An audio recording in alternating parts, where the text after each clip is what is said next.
More than 1 million golfers in the United States gave up the game in 2014, and golf courses are trying new tricks to lure players back to the greens, including 15-inch holes. It's just a lot easier to get the ball in the hole.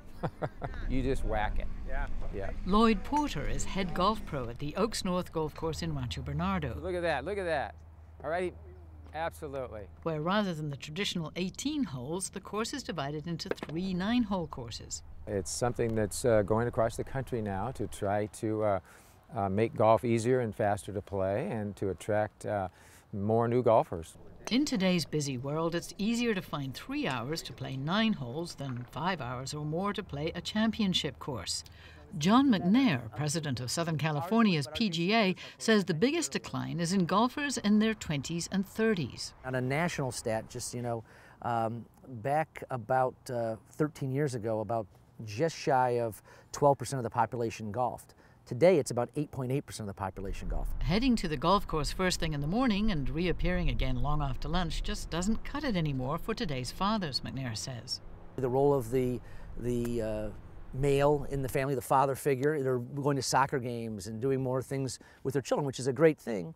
What we'd like to do, though, is try to get more of those people out to play golf. McNair says even the draw of big names doesn't do the trick. The so-called Tiger effect is limited. It really didn't grow golfers that much. It grew people watching golf on TV, and it was great for TV ratings, great for the purses of the PGA Tour pros, but it did not have the same effect for the number of people actually getting out to play golf. I'm standing on one of 2 golf courses that had to close down in San Diego's North County just in the last couple of years.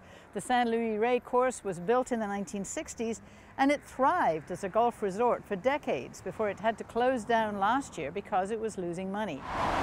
Escondido's former country club also shut down. Its greens have turned brown. A glut of golf courses was built in the 1990s with the expectation that demand would increase from retiring baby boomers. But now, 20 years later, the popularity of golf is decreasing and the costs, especially of water to keep the greens green, is increasing. It's a tough time for the industry, it really is. Chris Heyman manages the championship course at Rancho Bernardo Inn. As a survival strategy, his course invested almost $2 million recently in a state-of-the-art sprinkler system to cut down on water bills. We have several ways of controlling that via our radios, our cell phones, or even our iPad. And we can control any sprinkler head on the golf course remotely from anywhere in the world.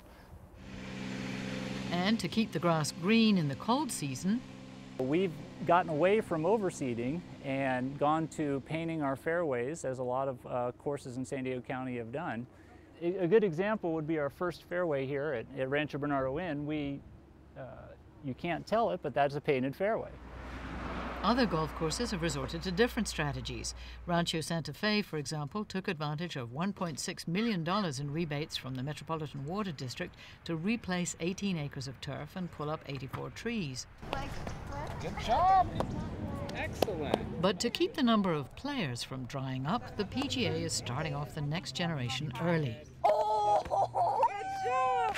Okay, gotta make 3 to move back to the 7. I liked it. It was really fun. And I got to putt, and that was kind of fun.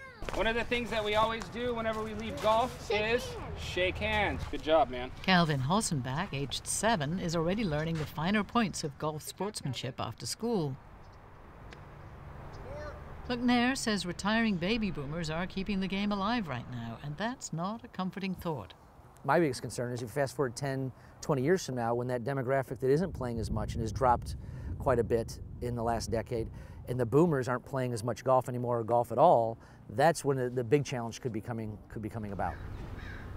The Escondido course and San Luis Rey Downs are not the only ones that have succumbed to bankruptcy recently.